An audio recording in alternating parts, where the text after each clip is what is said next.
Ya. Assalamualaikum warahmatullahi wabarakatuh. Ya, gimana kabar teman-teman semua terkait dengan hari ini? Ya, mudah-mudahan terus diberikan kesehatan. Ya, kita sudah masuk sesi 2 ya. Jadi untuk sesi 2 ini kita akan coba membahas terkait dengan web client dan juga web server. Kemudian kita akan juga bahas berkenaan dengan domain dan juga hosting. Ya, jadi teman-teman silakan dipersiapkan alat tulisnya. Barangkali ada poin-poin penting yang ingin dicatat. Ya, silakan untuk dipersiapkan. Kemudian setelah perkuliahan ini selesai, nanti akan Bapak record, akan Bapak masukkan ke YouTube dan juga ke si akad masing-masing. Jadi nanti teman-teman bisa lihat di YouTube Bapak atau bisa lihat di si akad. Ya, jadi nanti setelah perkuliahan ini selesai, rekaman ini selesai, nanti akan Bapak upload ke YouTube dan juga Instagram. Ya, dan untuk minggu depan kita sudah mulai ada tatap muka, ya, hybrid learning, ya. Jadi dipersiapkan bagi yang ingin kuliah tatap muka dengan Bapak, silakan dipersiapkan juga. Kemudian kalau misalkan online pun tidak masalah, karena memang hybrid itu konsepnya ada yang online dan juga ada yang offline. Ya, baik.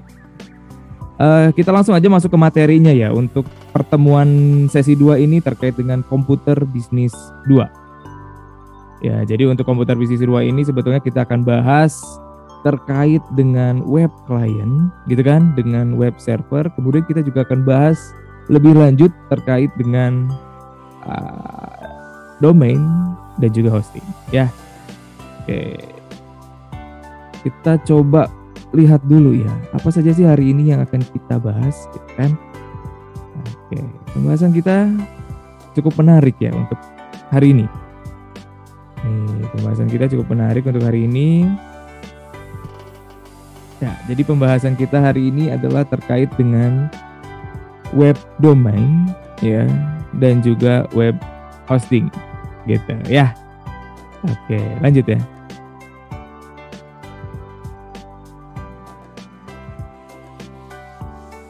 Nah, jadi untuk hari ini kita akan coba membahas terkait dengan web domain ya. Kemudian kita juga akan bahas terkait dengan web hosting, gitu kan. Kemudian juga kita akan bahas terkait dengan hubungan domain, hosting, dan juga CEO. Nah, bagi teman-teman yang belum pernah mendengar kata CEO, nah hari ini adalah hari yang paling tepat. Bahwa sebetulnya nanti teman-teman akan lebih dikenalkan dengan yang namanya CEO. Ya, lebih dikenalkan lagi dengan yang namanya CEO. Ya, kemudian kita juga akan bahas terkait dengan peranan domain dan juga hosting. Kemudian peranannya bagi CEO itu sebetulnya untuk apa sih, gitu kan? Nah, karena kita core-nya adalah untuk bisnis, maka tidak akan jauh-jauh bahwa sebetulnya domain, hosting, CEO itu sebetulnya kental sekali atau erat sekali dengan yang namanya aktivitas bisnis, ya. Oke, yuk kita lanjut lagi pembahasan kita. Kita akan coba bahas terkait dengan web domain. Ya, di sini ya. Oke, ini adalah salah satu daftar isi kita ya. Kita akan bahas terkait dengan pengertian domain itu seperti apa. Kemudian bagian dan jenis-jenis nama domain. Kemudian ada juga jenis-jenis ekstensi domain itu seperti apa. Ada country code top level domain. Kemudian juga ada masa aktif domain dan juga Ican dan juga Pandi. Nah, kira-kira Ican, Pandi ini siapa sih? Kok masuk ke dalam materi kita? Kemudian yang selanjutnya adalah pertimbangan dalam membeli web domain ya. Jadi sebetulnya domain, hosting itu ada price listnya, ada harganya, bahwa sebetulnya kita sebagai user berhak memilih kira-kira kita akan menggunakan domain yang seperti apa sih, gitu kan. Kemudian kita ingin pilih hosting yang seperti apa, gitu kan. Bahwa sebetulnya sekarang hosting ternyata sudah SSD ya. Jadi tidak hanya penyimpanan saja, karena kan ada SSD, NVMe, ada juga PCIe gitu kan. Ternyata gitu kan, hosting pun sekarang sudah ada yang namanya pembacaan datanya menggunakan SSD. Nah, sudah tentu nanti akan jadi lebih cepat ya. Jadi untuk pembahasan kita hari ini terkait dengan web domain, ini adalah runtutannya nih. Ada pengertian domain itu seperti apa, bagian dan jenis-jenis domain itu seperti apa, jenis-jenis ekstensi domain seperti apa, country code top level domain ya, CCTLD kita singkatnya ya, CCTLD. Kemudian ada masa aktif domain. Nah, Ican dan Pandi kita akan bahas lebih lanjut ya. Si Ican dan si Pandi ini peranannya seperti apa sih? Kenapa masuk ke pembahasan kita hari ini? Kemudian pertimbangan dalam membeli web domain, gitu kan. Yuk lanjut aja yuk. Sekarang kita coba bahas terkait dengan pengertian dari domain itu sebetulnya seperti apa sih. Ya, jadi sebetulnya di pertemuan 1 sempat kita singgung ya terkait dengan domain. Domain itu sebetulnya adalah alamat dari sebuah website ya. Nama domain inilah yang akan digunakan oleh orang-orang untuk dapat mengunjungi website Anda. Misal facebook.com, google.com, wikipedia.org, guvela.com, inaba.ac.id gitu kan. Minggu lalu sempat kita singgung ya terkait dengan domain. Hari ini kita akan coba matangkan kembali. Nah, ini adalah pengertian dari domain. Jadi kalau misalkan teman-teman bingung dengan definisinya, kalau definisinya mungkin ada beberapa yang kebingungan ya. Kita lihat di sini adalah nama ya yang akan digunakan orang-orang untuk dapat mengunjungi website Anda. Nah, namanya seperti apa ya? Nah, contohnya adalah seperti ini. facebook.com, wikipedia.org, inaba.ac.id. Ya, seperti itu. Oke, balik lagi ya.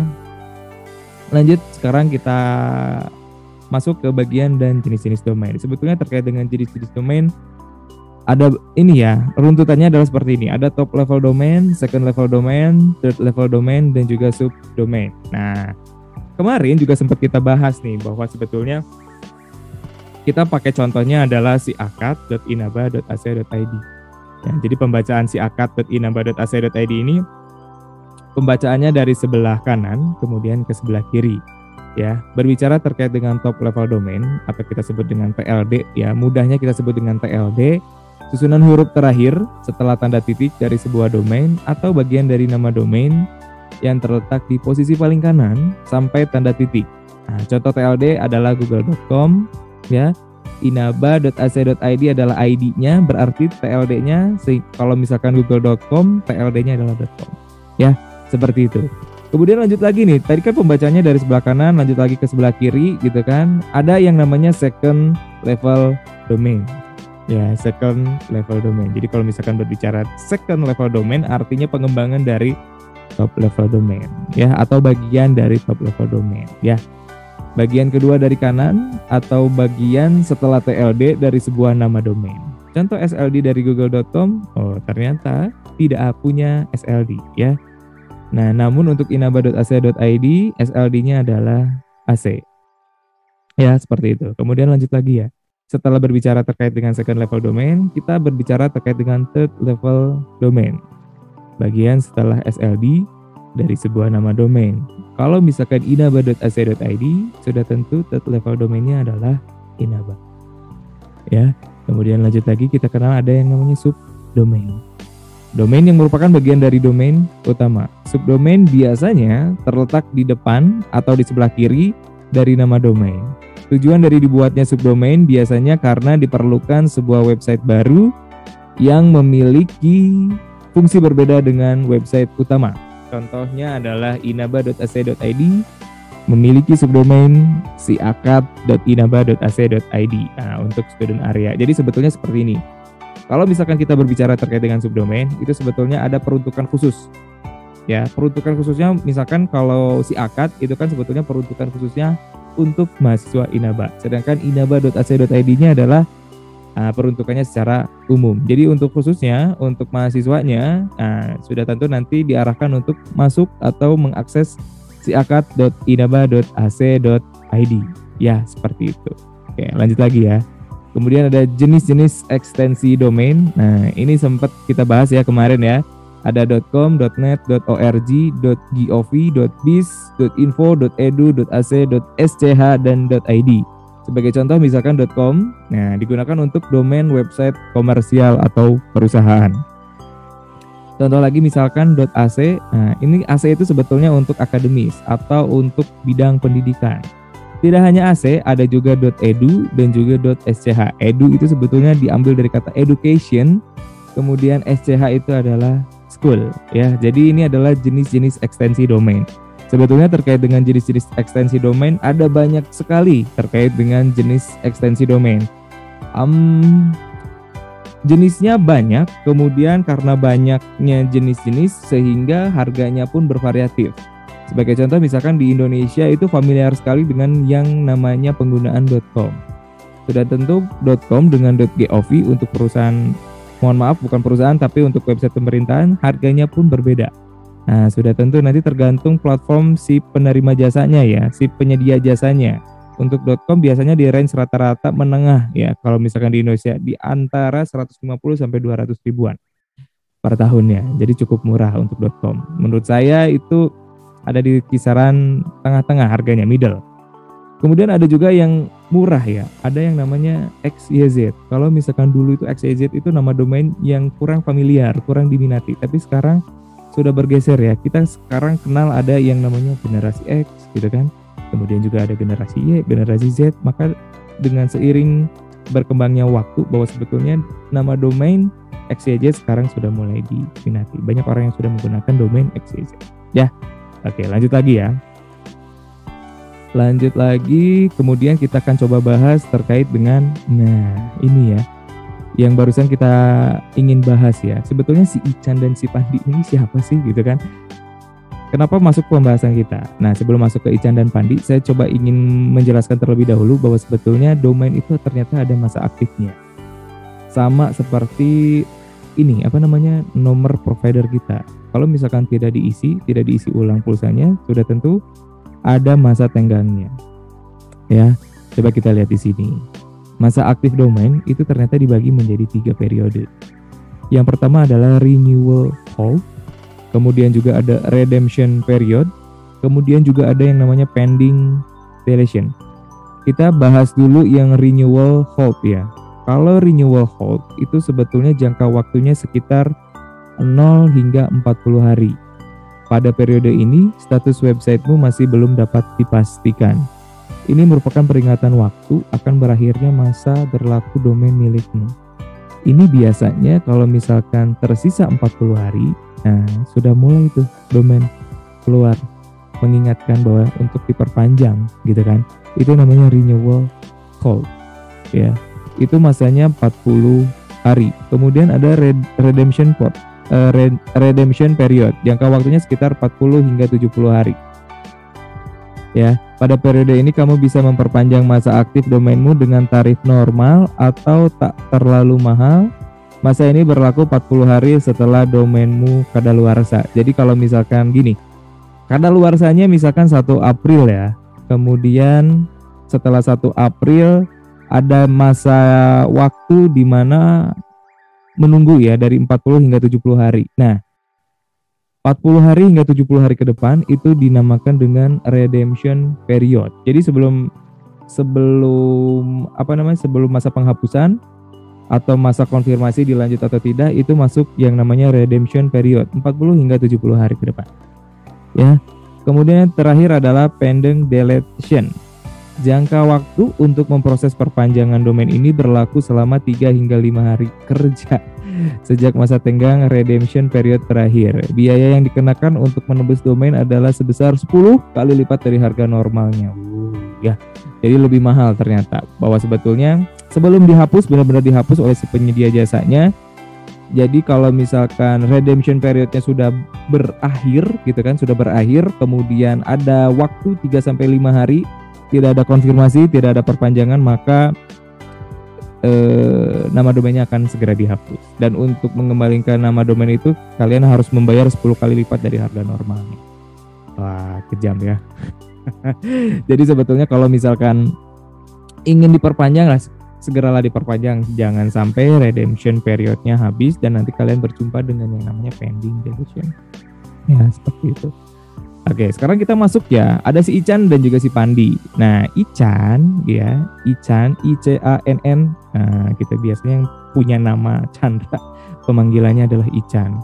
Nih, Ican itu adalah mengatur dan mengawasi tentang nama domain. Nah, menarik ya. Mengatur dan mengawasi tentang nama domain. Dan sudah tentu kalau Ican itu adalah berlaku untuk seluruh dunia. Jadi di bawah pengawasan Ican ya. Untuk nama-nama domain di seluruh dunia itu Ican si pengawasnya ya. Sedangkan untuk yang di Indonesia yang sudah tentu belakangnya .id itu kan sebetulnya country level domain yang ada di Indonesia ya. ID itu berarti Indonesia. Dan si Pandi ini adalah si pengawas nama-nama domain yang ada di Indonesia. Mengatur seluruh domain dengan akhiran .id yang merupakan kode dari negara Indonesia. Seperti contoh .id, .co.id, .go.id, .web.id, .ac.id dan lain sebagainya. Ya, jadi sekarang sudah nggak bingung-bingung lagi ya. Jadi sekarang kita sudah berkenalan nih, ternyata si Ican ini adalah pengawas nama domain yang ada di seluruh dunia, dan si Pandi ya itu merupakan pengawas nama domain yang ada di Indonesia. Sudah tentu modelnya adalah CCTLD, Country Code Level Domain. Ya, seperti itu. Ya, jadi barusan kita sudah bahas masa aktif domain, kemudian Ican dan juga ada Pandi. Ya, seperti itu. Yuk lanjut lagi ke pembahasan berikutnya. Nah, sekarang ada pertimbangan dalam membeli web domain ya. Ternyata banyak ya. Jadi kita lihat di sini ya. Gunakan nama domain yang kreatif dan brandable. Ini asas pertimbangan ya. Bagaimana nanti akhirnya kita menentukan suatu nama. Nama ini digunakan untuk jadi salah satu nama domain kita. Karena gini, bahwa sebetulnya nama kita kan kalau misalkan menentukan nama domain, artinya kan nanti akan ada biaya yang akan kita keluarkan. Nah, ini ada beberapa asas yang bisa kita pertimbangkan bahwa sebetulnya sebelum menentukan nama domain kita, gitu kan. Nah, lihat dulu ini nih poin 1 sampai nomor 11. Ini adalah asas-asas pertimbangan ya. Asas-asas pertimbangan bagaimana nanti kita bisa menentukan nama domain yang pas untuk nama website kita ya. Nih, untuk poin nomor 1, gunakan nama domain yang kreatif dan brandable. Wah, marketing banget ya, bahwa sebetulnya cari nama domain itu yang kreatif dan brandable gitu kan. Nah, ini kan nanti identik dengan identitas kita ya sebetulnya. Kemudian pastikan nama domainmu mudah untuk diketik. Nah, pengalaman bahwa sebetulnya kesulitan mengetik atau kesulitan nama untuk mengetik di keyboard. Nah, biasanya kan kita menggunakan keyboard atau menggunakan handphone untuk bisa akses atau tulis nama domain di website gitu ya, atau di Google dan lain sebagainya. Nah, pastikan nama domainmu itu mudah untuk diketik gitu ya. Biasanya sih ada beberapa huruf yang rendengan itu dihindari ya. Misalkan ada nama media digital, kita buat A-nya 2. Nah, hindari kata-kata yang seperti itu ya.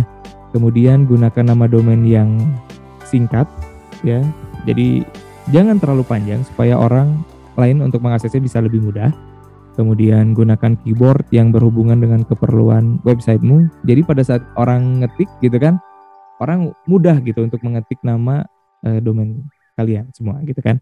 Kemudian ada juga pikir jangka panjang. Nah, jadi hati-hati dalam menentukan nama, bahwa sebetulnya pilihlah yang betul-betul nanti jangka panjang. Nama ini sebetulnya nanti untuk kedepannya masih oke gitu ya.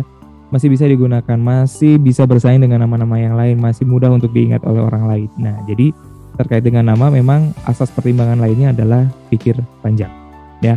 Kemudian ada target area. Nah, seperti ini. Jadi kalau misalkan target areanya kita Indonesia, sudah tentu CCTLD-nya kita pakainya Indonesia. Kemudian kalau core bisnisnya misalkan kita ingin di fashion, bisa menggunakan .shop gitu kan, .shoes dan lain sebagainya. Kemudian kalau misalkan kita pengen nirlaba atau tidak konsen untuk mendapatkan keuntungan, jadi jenis websitenya adalah jenis website sosial, kita bisa menggunakan domain.org seperti itu ya. Oke, jadi target area juga berpengaruh ya. Jadi kalau misalkan hanya di Indonesia, saya rasa dengan menggunakan .id sudah cukup. Tetapi ternyata pasar kita pengen ke Asia atau ke dunia, bisa menggunakan .asia gitu juga bisa ya, supaya nanti target marketnya bisa meluas sampai ke Asia ya, seperti itu. Kemudian juga ada gunakan domain yang mudah diingat. Nah, ini sebetulnya nyambung dengan yang pembahasan nomor 3, gunakan nama domain yang singkat. Dan jadi dengan nama yang singkat ini sebetulnya orang jadi lebih mudah untuk mengingatnya ya, seperti itu. Kemudian riset nih, nama-nama yang sebetulnya sekarang di tahun 2022 yang paling mudah diingat oleh orang, paling unik gitu kan, kemudian paling catching gitu ya, paling nyentrik, itu kira-kira apa? Boleh melakukan riset gitu ya. Kemudian pastikan identitas di website sama dengan di media sosial. Nah, ini yang barusan kita bahas ya. Contoh misalkan kita .shop, sudah tentu nanti identitas website kita bergerak di bidang jual beli fashion dan lain sebagainya. Tapi ternyata kalau misalkan website kita ternyata adalah di website sosial yang sebetulnya tidak menginginkan yang namanya keuntungan secara finansial gitu kan, maka gitu ya menggunakan .org. Nah, jadi pastikan betul ya bahwa sebetulnya identitas di website itu sama dengan di domain kita. Setelah di domain, kita baru masuk ke media sosial. Nah, gitu ya. Jadi kalau misalkan media sosial kita bergerak di bidang fashion, ya contoh misalkan di bidang fashion, sepatu murah Bandung, maka di website kita pun sama namanya, sepatu murah Bandung. Supaya apa? Supaya nanti pada saat kita nge-branding, orang mengakses di website sama namanya, gitu kan? Mengakses di Instagram, di Facebook atau di platform sosial media yang lainnya juga sama. Nah, artinya apa? Artinya di sini ada trust, ada kepercayaan bahwa sebetulnya oh iya ya, nama ini tuh digunakan untuk usaha ini gitu ya. Si pengusaha ini menggunakan misalkan sepatu murah Bandung gitu kan .com. Nah, di sosial medianya juga sama. Nah, di sini ada trust, ada kepercayaan. Ya. Kemudian hindari penggunaan angka dan hyphen. Nah, ini hyphen itu sebetulnya tanda baca. Tanda baca, tanda kutip dan lain sebagainya. Hindari ya. Kemudian gunakan ekstensi domain yang tepat dan lindungi dan bangun reputasi website. Jadi sebetulnya membangun website itu perlu kesabaran ya, perlu istiqomah gitu kan, karena banyak orang yang akhirnya tidak dikelola websitenya. Nah, akhirnya kan gitu ya, akhirnya di websitenya banyak jaring laba-labanya gitu kan, jadinya statis, sayang banget karena kita kan sudah mengeluarkan uang untuk membeli domain ya. Nah, jadi ini adalah pertimbangan dalam membeli suatu domain ya teman-teman semua. Ini adalah salah satu pertimbangan. Jadi membeli dan juga menentukan kira-kira namanya apa ya gitu kan. Nah, jadi jangan sampai salah gitu. Ini adalah pertimbangan dalam membeli domain, ada 11 ya. Gunakan nama domain yang kreatif dan brandable. Kemudian pastikan bahwa nama domainmu mudah diketik, gunakan nama domain yang singkat, gunakan keyword yang berhubungan dengan keperluan websitemu. Kemudian poin nomor 5 adalah pikir jangka panjang. Kemudian target area, ya jadi tentukan nih target areanya maunya kemana. Market kita sebetulnya apakah di Indonesia, apakah di luar negeri gitu kan. Nah, itu tentukan dulu target areanya kira-kira kita ada di mana. Kemudian gunakan nama domain yang mudah diingat. Riset, pastikan identitas di website sama dengan yang ada di media sosial. Hindari penggunaan angka dan hyphen.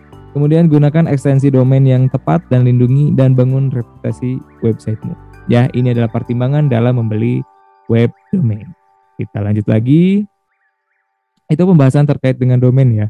Nanti di pertemuan selanjutnya kita akan coba kita pilih domain yang mana sih yang kira-kira paling affordable gitu ya, yang paling terjangkau, yang sesuai dengan target market. Nah, minggu depan kita akan coba ya, di sesi 3 kita akan coba pilih domain apa sih kira-kira yang cocok gitu ya. Oke, sekarang kita akan bahas terkait dengan web hosting. Menarik nih, jadi ada domain, ada hosting. Ini adalah dua hal yang berbeda ya, dua hal yang berbeda. Terkadang orang sulit untuk membedakan bahwa sebetulnya ini domain, ini hosting gitu kan. Terkadang ada juga orang yang menyatakan bahwa domain dan hosting itu satu paket. Betul, satu paket, tetapi itu adalah paketan si penyedia jasa. Secara definisi sebetulnya web domain dan web hosting itu adalah dua hal yang berbeda. Ya, coba kita lihat di sini ya, keterkaitan web domain dan juga web hosting. Kita coba buka ya. Nih, ya. Jadi kalau misalkan nama domain digunakan untuk mengidentifikasi alamat IP dari sebuah server komputer. Server komputer ini ada di dalam sebuah hosting. Hosting adalah tempat untuk menyimpan data-data dari sebuah website agar dapat diakses melalui internet. Data-data tersebut dapat berupa file, gambar, video, email, database, program, dan lain-lain. Hosting untuk keperluan website sering juga disebut sebagai web hosting. Ya, jadi istilahnya seperti ini. Hosting itu adalah sama seperti flash disk, tetapi ini dalam bentuk digital. Ya, jadi kalau misalkan di dalam website kita upload video, upload gambar, nah, itu akan memakan jatah web hosting kalian. Nah, ini adalah domain dan juga hosting. Jadi sebetulnya domain dan hosting ini adalah saling berkaitan. Ya, oke. Sekarang kita lanjutkan lagi.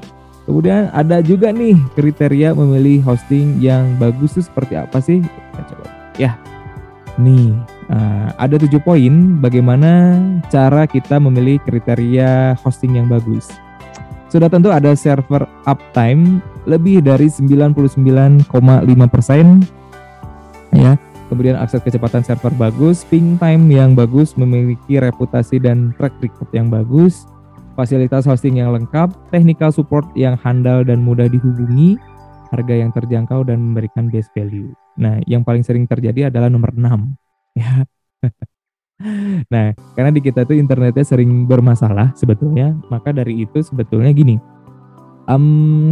Technical support yang handal dan mudah untuk dihubungi, karena sering sekali ya website itu mengalami maintenance. Nah, makanya Bapak sarankan sih sebetulnya pengalaman Bapak itu bisa menggunakan jasa penyedia dari Sitebit. Selain dari Sitebit itu ada Dewa Web. Nah, kemudian juga ada Jagoan Hosting. Nah, 3 itu yang menurut Bapak sudah oke. Ya, cukup memberikan best value ya, seperti itu. Nah, ini terkait dengan web hosting. Kemudian kita lanjut lagi ya, ada hubungan domain hosting dan juga CEO. Nah, ya. Jadi saya mau coba sedikit cerita bahwa sebetulnya CEO bahwa sebetulnya pada saat kita mengetik di Google, kemudian contoh misalkan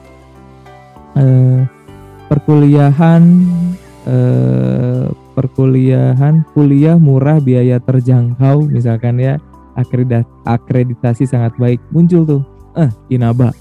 Nah, jadi kalau misalkan muncul Inaba, sudah tentu berarti Inaba telah memanfaatkan yang namanya SEO, Search Engine Optimalism. Ya, jadi sebetulnya mengoptimalisasikan gitu ya pencarian yang ada di Google, sehingga nanti pada saat ketik kuliah atau ketik pendidikan berkualitas muncul tuh paling atas. Nah, itu sebetulnya salah satu teknik marketing yang banyak digunakan untuk apa? Untuk supaya nanti banyak mahasiswa atau banyak konsumen kita yang akhirnya kepo atau penasaran gitu kan. Sehingga orang akan mengklik dan mencari tahu sebetulnya Inaba itu seperti apa. Ya, seperti itu. Oke. Kemudian kita coba lihat nih pengertian dari CEO itu sebetulnya seperti apa. Nih, ya di sini. Ya, CEO adalah singkatan dari Search Engine Optimization, yaitu cara dan teknik yang dilakukan untuk mengoptimasi website kita agar mendapatkan ranking terbaik di halaman mesin pencari. Sudah tentu kalau misalkan ini ya memanfaatkan SEO, sudah tentu pada saat kita klik, kita kan muncul di paling atas. Nah, sudah tentu kalau misalkan muncul di paling atas, itu sebetulnya sudah memanfaatkan yang namanya SEO. Ya, kemudian di sini ada tujuan dari SEO. Nah, gini. Jadi kalau misalkan SEO itu sebetulnya salah satu teknik marketing bagaimana orang itu mengunjungi website kita. Sehingga nanti seperti ini, visitornya website kita semakin banyak.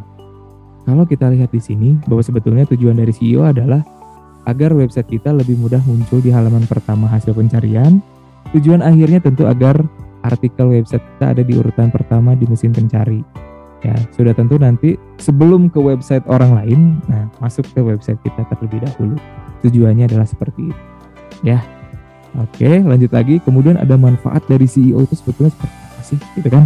Manfaat dari SEO di sini adalah bahwa artikel di website kita masuk ke halaman pertama Google atau mesin pencari lainnya akan lebih besar saat website atau artikel kita berada di urutan atas di hasil pencarian.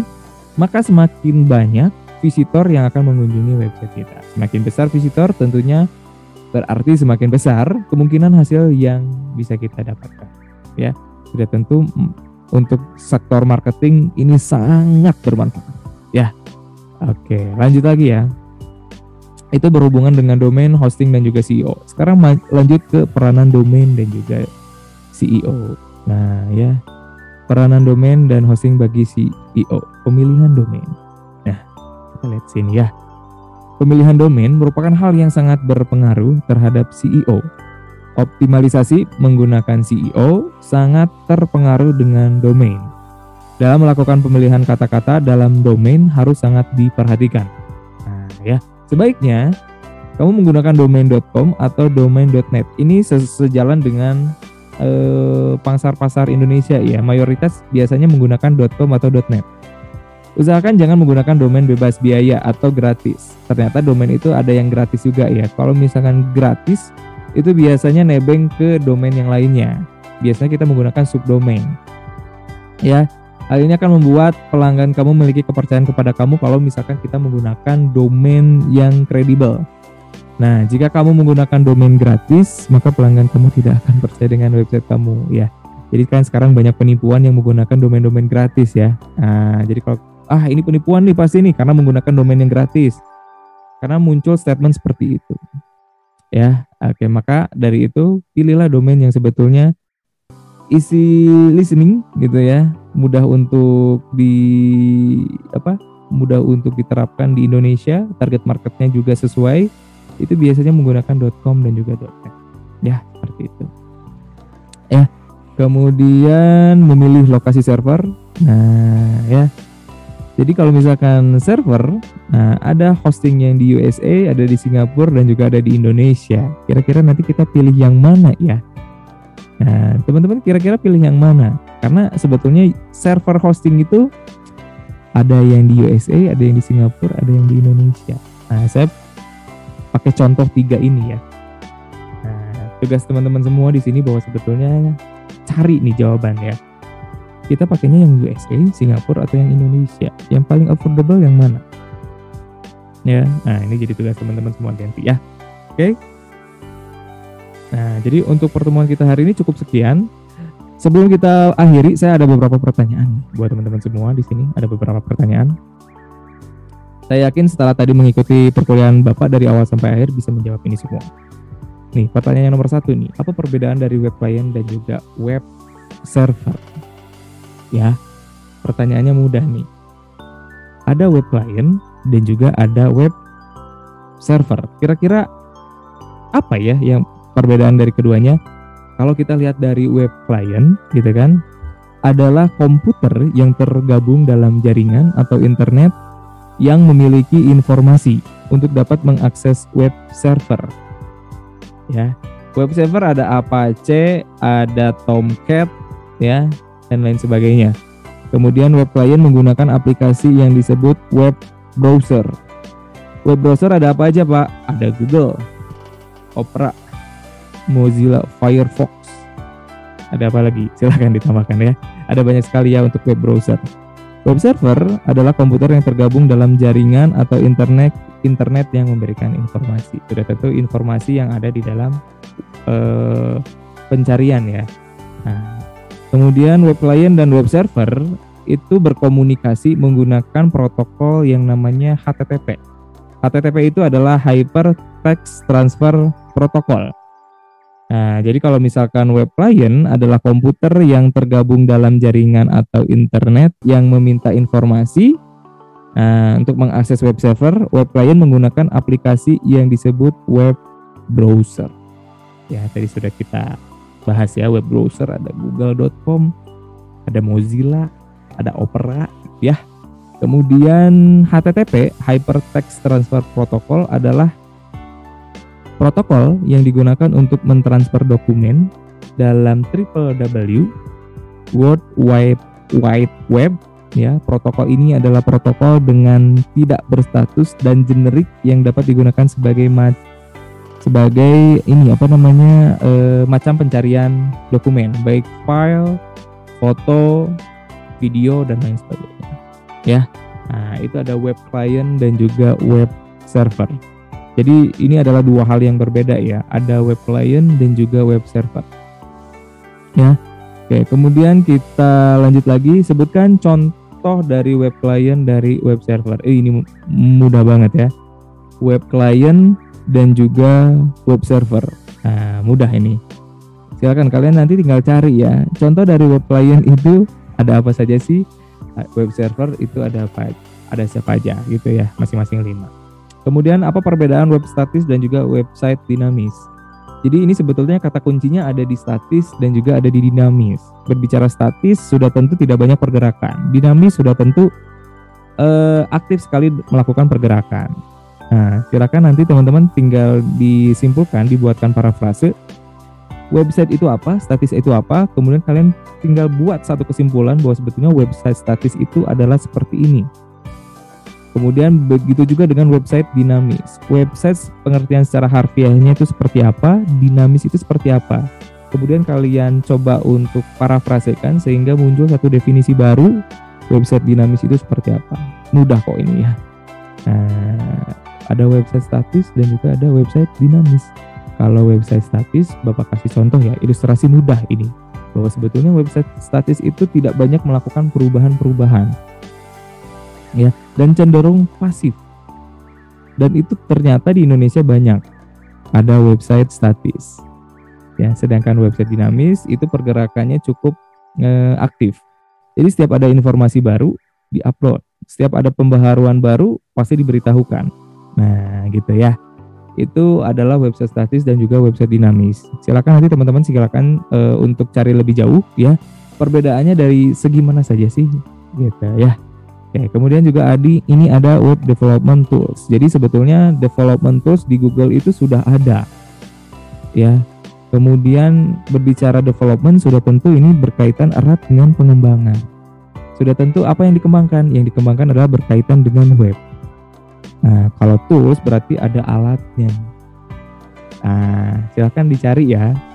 Nah, ternyata di dalam web itu ada yang namanya web development tool. Ya, web development tools. Dan ini sebetulnya salah satu bagaimana nanti teman-teman bisa mengembangkan websitenya baik dari segi fitur, dari segi tampilan, dari segi isi, dari segi user interface. Ya, oke. Kemudian yang terakhir jelaskan yang dimaksud dengan DOM. DOM itu, nah ya singkatannya adalah kalau tidak salah dokumen objek model. Nah, ini adalah suatu konsep yang logis untuk mempresentasikan struktur suatu dokumen dan bagaimana dokumen itu bisa diakses serta dimodifikasi dalam bentuk pohon. Ini sebetulnya di dalam suatu web ini sama seperti multi halaman, dan ini menggunakan bahasa pemrograman. Nah, untuk pertemuan 3 kita akan coba untuk menggunakan yang namanya HTML, Hypertext Language.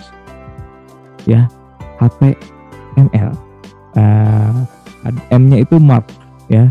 Nah, nanti jadi untuk di pertemuan ketiga kita akan coba menggunakan HTML dan sudah tentu nanti kanvasnya kita akan menggunakan Notepad++. Ya, jadi nanti untuk di sesi 3 teman-teman diharapkan untuk membawa laptop masing-masing karena kita akan coba untuk download ya Notepad++ untuk dijadikan sebagai kanvas bagaimana nanti kita bisa mengoperasikan atau menggunakan yang namanya HTML. Ya, oke. Jadi pertemuan kita cukup sekian. Ya, cukup sekian pertemuan kita hari ini. Jadi gitu ya.